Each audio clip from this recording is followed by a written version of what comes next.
Welcome, everybody, to episode 8 of the Structural Sense podcast. We're back from a little vacation. I'm still curious how that's going to work when we get to 72. But we got a great episode lined up for you guys. We have a bit of a unique interview I promise you haven't seen before. As always, I'm at Steve Sansford. He's at Ryan from work. And we're here once again on site at Fit Club London. Thanks again to them for letting us use their space for our podcast and our workouts, which we're going to talk about in a little bit. Ryan hurt me. I'm still getting over it. Are you sore still? No, I think I'm good today. Okay. I was still sore yesterday. We'll talk about that. It was painful. You wonder why Gord doesn't want to come and work out with you? That's why. He told me because he picked me up on Thursday to go to Toronto. And he's like, I don't want to be sore. He had to carry me. So I thought for an interview for this week, we'd do something different and something we haven't done yet on the show. And we're going to interview this guy. Sure. Because I found an article. I didn't find it. Facebook found it. It's funny how Facebook does that. Found an article on Forbes that I really enjoyed talking all about sugar. You could have tried to keep a straight face while I introduced it. Sugar is an interesting thing. You know, not one of my particular favorite food groups, believe it or not. I don't really chase sugar, but there's so much information about there and so many different kinds of sugar. I thought maybe we could try to clear up some of the things that article talked about. Because one of the things I know you agree is you can't outrun a bad diet. No. Right? And that's going to talk about the book I'm going to talk about here right after the interview. But it doesn't matter how hard we work out here. If the behavior is wrong out there, you're basically wasting a lot of time and energy. Yeah. So I want to first open this up with a question about something you told me the other day. You were doing some research. Mm-hmm. And you came across an article or some research that indicated that 50% of people, no, what was it? How did it work? It's 50% of people intake, oh, sorry, no. I don't know what it was. The average was, it's right here in my notes. I should have just looked. The average person drinks 50% of their daily caloric intake. And in my mind, that has to be sugar. It is. Because I can't think of anything else that goes in a beverage. It is, yeah. Unless you're making some kind of smoothie, which again is sugar. Mm-hmm. It's natural sugar, but nothing else that goes into a beverage that would put calories in it except sugar. Yeah. So talk about that for a minute, because I think that was a stunning number. Exactly. So that's really what it is. I mean, the average person intakes too many calories as it is already. You know, pretty much the whole world is obese, right?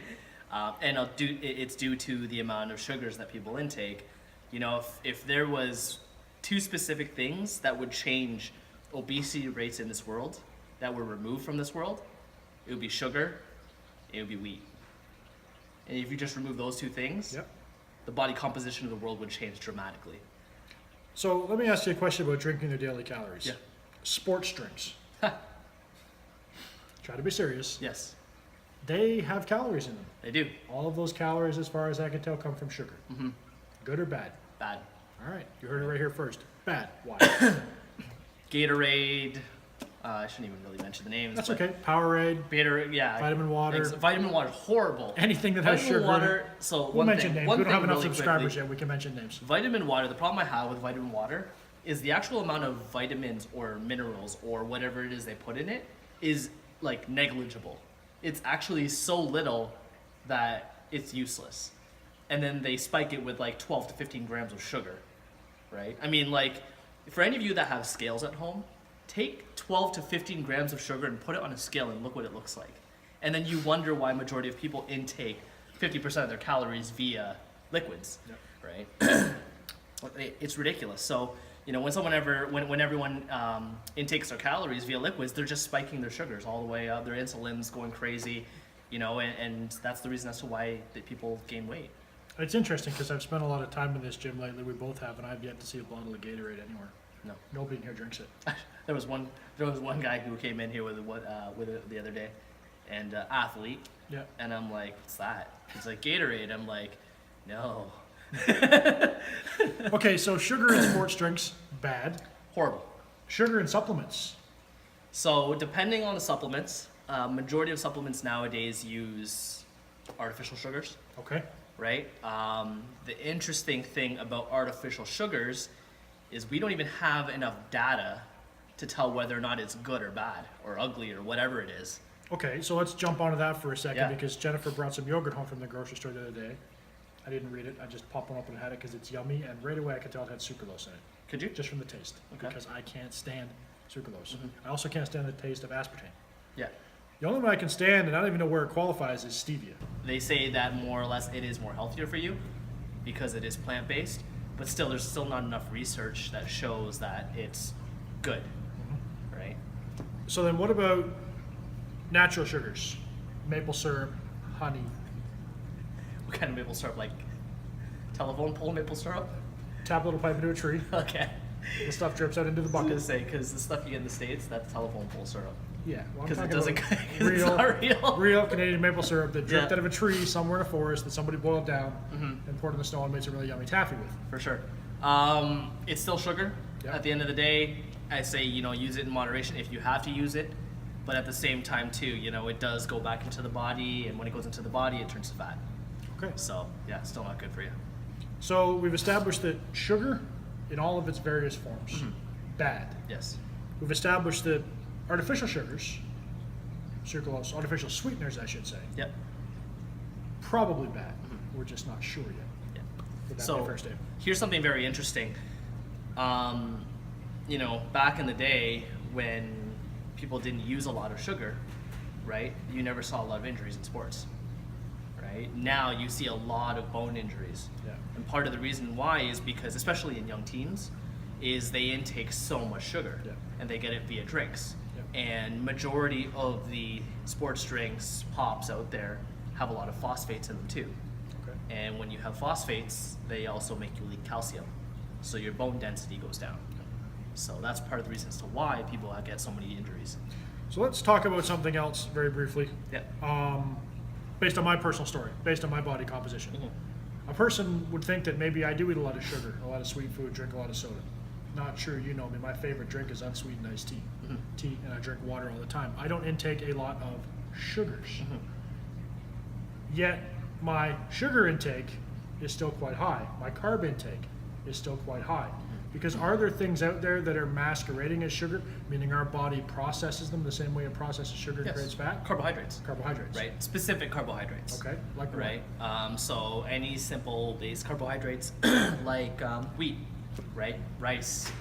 Depending on a person's genetic, depending on a person's genetics, they can process them better. Some people have really good pancreas. Some people have some people have a really good pancreas. Some people, when they do release insulin, they release it very well, right? But a majority of people in the world don't intake carbohydrates very well, right? That being said, when you intake certain types of carbohydrates that are simple, they go into the body, right? And then they store as fat. They automatically change to fat. So give us an example of a simple carbohydrate. Bread, Good example. right? Wheat, just wheat. Any wheat product. Yeah. The issue is this, and I'm a big believer in a Paleolithic diet. That's more or less how I eat for the most part. I do enjoy some things. Bread's right? tasty. I'm not Yeah, gonna lie to you. but for the most part, my routine day is pretty much meat and vegetables. Right. That's how I eat. Some people say it's you can't live like no, you can, because that's how we used to live, Yeah. right? And people say, well, back in the Paleolithic days they had wheat, and it's like no, that's not. They had a little bit, very very little, but majority of wheat actually dates back to the Egyptian days, Yeah. right? And that's when we started seeing like degenerative bone issues and like disorders and all the above. The other argument there is they didn't produce wheat products on a scale No. back then No. that we do. Well, it was soil all- fresh bread was a luxury. soil was different too. Yeah. Soil was significantly different in the nutrients that it had, and it's not mass produced, right? So It's not mass produced by genetically engineered plants growing in organically depleted soil. Exactly. Right? So there's a lot of other variables there. Now, the interesting thing with that is, well, people will say, oh, well, you have to have it. You have to have it in this world. Yes, you have to have it in this world, but you as a specific person, if you can afford not to eat it, I would suggest not to, right? Now, if we removed it from the world, like 75% of the world would die in 2 days. Yeah, because 75% of the world's population subsists on rice. Exactly, right? So yes, we need it to survive, but when it comes down to me when it comes down to how I think, and in some of the episodes that I've talked about, I'm talking about like optimal, being the best that you can, right? So, And my argument to that, in other parts of the world, let's take Asia for example, you've got a bit of a background there. They eat a lot of rice, yes. Yeah. but they eat it in moderation. Mhm. They don't suffer from the gluttony that North America No. suffers from. No, I well, think and there's if a you lot look there at too, right? you look at Japan, Japan has the lowest obesity rate. Look at Okinawa. They live there they have the highest average lifespan Yeah. of any other civilization on the planet. They eat rice as a staple. I forget the term that they practice. There's a 3-word term for it in Japanese, but basically the philosophy is you stop eating before you're full. Yeah. Right? You eat in moderation. You enjoy that rice in moderation. Yeah. Moderation's the key. Well, and that's the key thing. It's in the Western world here, we a lot of people like sushi, and normally if you're at a restaurant and you don't finish your food, then you don't pay extra for it.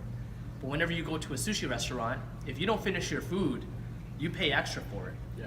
Because in a lot of Asian countries, it's disrespectful to leave food on your plate. I remember me growing up as a kid, I was not allowed to leave food on my plate. I wasn't even allowed to drink something before I ate because it was disrespectful because we got food. Not like our parents did. Our parents never really had a lot of food, Yep.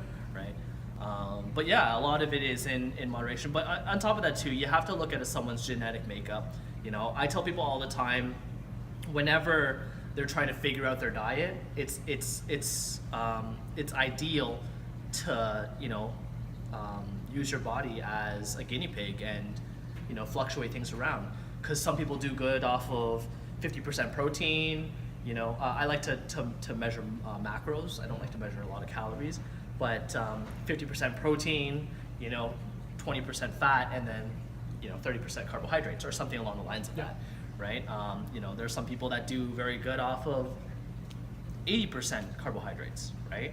I don't know what episode it was we had Dan Stevenson on, but I remember we talked about that. Yeah. He talked a lot about episode 2 or 3, one of the other ones. Go back in the playlist and check it out.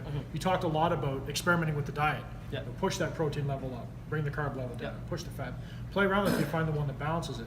And then he showed a great picture on Instagram later of his plate versus his wife's plate. Yeah. And it was the same food, the vegetable, the starch, and the protein. But it was the split portions were differently. way off. Exactly. Yep. Hers, I think, was pretty much equal portion. Yeah, 33, a third, a third, a 30, third. yeah. And his was like 50 protein, and the Yeah. other two were split up. So Well, it's different. It's interesting because Dan and I, the last time I saw Dan in here, I think was Friday, and him and I had a great conversation in regards to protein. He said, the other day when you mentioned for me to have a little bit more protein and a little less carbohydrates, he's like, I felt better. And like my numbers are up, Yep. I'm gaining a lot of good weight, and I'm like, yeah, you just have to figure out what works best for you, right? It's very rare that a person can live off of 50% plus carbohydrates. Right. The 70% rule is, what is it? If there was a rule, it'd be 40% carbohydrates for 70% of people, Right. right? But even then, the biggest thing when we say carbohydrates, we're talking about the good carbohydrates. Yes. So broccoli, cauliflower, right? Just vegetables overall, right? The great thing about a lot of vegetables too is that they contain a lot of antioxidants. So again, going back to some of our old episodes, when we talk about xenoestrogens or toxic estrogens, they help fight a lot of the things that go on in the body, right? Yep. And go on that we intake in the body. Awesome. Yeah. So I wanted a little bit of a book report. And not because the topic of the book applies to this podcast, but the analogy that he draws in the book applies directly to what we just talked about as far as fitness and overall goals. It's The Total Money Makeover by Dave Ramsey. I don't know if you've read it yet. No, I haven't. I used to say The Richest Man in Babylon was the only personal finance book you ever needed. That, maybe Rich Dad, Poor Dad. This one's better than both of those. This is the absolute ultimate Really? book to personal That's finance. a bold statement. It is a bold statement. I will back it up anywhere, anytime, any place. I'll back it up. That Dave Ramsey has put together the most incredible book on personal finance ever. And the analogy he draws when talking about personal finance, he relates it to fitness. Okay. I think something more people would understand fitness than finance because I think it's a little more primal. But the key to his money makeover is it's only 20% knowledge. Knowing what to do with your money and what you're supposed to do as far as savings and debt and that really only accounts for 20% of your success rate. You can know it all. You can be a walking encyclopedia of financial knowledge and still be a complete and utter failure. Yep. Because the other 80% of the equation is behavior. Mm-hmm. So he focuses very little on the head knowledge, It's 20%, action. and focuses 80% On action. on action. Yep. So here's my situation. I know a fair bit about what it takes to maintain a healthy lifestyle. Walk around the block, apple a day, all the cliches, the exercise, the moving, the no carbs, the no sugar, the protein, the vegetables. I have all the head knowledge. You've drilled most of that head knowledge into me, but it's all irrelevant.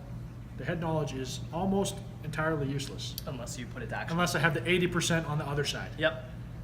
right? And I do the daily things every day. Mhm. Say no to the bread. Say no when I'm full, right? Portion the plate properly. It's the daily behavior that's going to determine 80% of the success rate. Yep. Right? You're successful in fitness, you're fit, right? You're in good shape because you have the behavior down. And people, I know people personally, sometimes I get frustrated, is I know what I have to do and I do the things I have to do, but it's the other behavior that gets in the way. Yep. So I thought that was an interesting analogy. You know, we talk a lot that we're in the gym for 2 hours a day. Does this count? This is like 3 hours. 2 hours. This doesn't count. 2 hours. You mean Sorry, 2 hours a a week. week. Right, 2 hours a day. Yeah. I'd probably be dead. But 2 hours Yeah, a week, no. we're in the gym. We're in an hour here to do this too, but I don't think that counts. But it's that other 160, 164, 166 hours. That's the other 80% of the equation. Well, and the interesting thing about that too is if you look at, for instance, Tim Ferriss. Yeah. Tim Ferriss is a huge person that in the podcast world. Yeah. He wrote the book 4 Hour Work Week. 4 hour week. He also 4 hour wrote- body. Yeah, 4 4 hour Hour chef. Body. Right. And I saw this new one in chapters. Tools of the Titans. Yes. That was going to be coming up soon because I'm itching to get my hands on it. That book is based off of his top 20 or top something. I get a feeling that's a reboot of Think and Grow Rich. You know, it's a it's- research of successful people. and Yeah, what they've done. it's his top. I think it's like his top 20 or top 50 podcasts, Yeah. right? And just tools from the people that were on. Looking that. forward to that one. Where was I going with that? I don't know. I interrupted you. Fully did.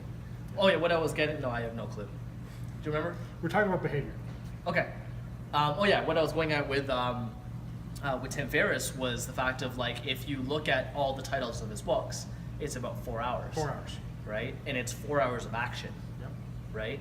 Whether it is, but it's dedicating those 4 hours. A lot of people that are, for instance, entrepreneurs, don't take those proper 4 hours a week, or that are required, Not even right? close. Or people that are in the fitness industry, right, and grind hard. Like that's one thing that you see, for instance, at the average gym now, right? Everybody has their cell phones out, right? I remember when I used to work out at a public gym and asking to jump in for a set, and the guy's like, "Oh, I'm about to go," and then he sat on his phone for the next 3 minutes and sat there, and I'm like, "Are you serious?" Right? A lot of people don't take the proper time that they put towards something and actually spend it on that proper thing, Yep. right? So, right, it's just very interesting when it comes down to that 80%. Gary Vee says it all the time: ideas are shit. Yeah. Right? Ideas are shit. They're absolute shit. Yeah. The only thing that matters is action, is execution. Right. Right. So, yeah. 20% idea, 80% activity. But love the book, Total Money Makeover. Go check it out. It'll change your life. So. And as always, every episode is now time for Ryan's tip of the week. Yeah. So we talked a lot about sugars today. We did talk a lot about sugars today. Yeah. For anyone out there that wants to optimize their body composition, stay away from them. Stay away from sugar. Just do your best. If you have any questions in regards to tips and tricks to substitute and different ways, by all means get a hold of us here at Structural Sense, and I can help you out as far as any sort of tips and tricks, because I have a lot of them. Ryan does have a lot of Yeah. tips and tricks. And if you want to know what they are, be sure to tweet them at Ryan from Work or hashtag Structural Sense or at Structural Sense on Twitter. And I promise you he'll get back to you in a reasonable amount of time with the answer to your question. That's going to do it for episode 8 of the Structural Sense podcast. Hope you guys like this one. Talked a lot about sugar, the good. There's no good. Mostly just the bad about sugar. So if you enjoyed what we said, please hit that like button down below. It really helps us out a lot. If you didn't like what we had to say, you can hit the other button down there if you want to, if it's going to make you feel better. But it's not going to change our opinions on sugar. It's not going to change No, what it's sugar not gonna, does to you. it's not gonna change the research. It's not going to change It's anything. not gonna change the research. So either like it or don't like it. It's up to you. We love you either way. Please make sure you subscribe if you haven't already. Sugar's brought up a lot in past episodes. Go back and check out some of our other podcasts. Some other great interviews there you might appreciate. Also, don't forget to share this video with your friends, your family, anybody you think might like some of the information that we're sharing here. We're hoping to help as many people as we can as we go through this journey. I'm putting myself through hell sometimes when I'm here working with Ryan, and I want as many people to benefit that as possible. I kid you not, I couldn't walk on Thursday. I went to a business event on Thursday after the workout. There was an uphill climb to get into the building. Gord had to carry me. Gord, I hope you're watching. You know I'm lying. Not lying. As always, I'm at Steve Sansford. He's at Ryan from work. This is the Structural Sense Podcast. And remember, as we always say at the end of every show, the mind must be right or the body never will be. Thanks for watching, and bye for now.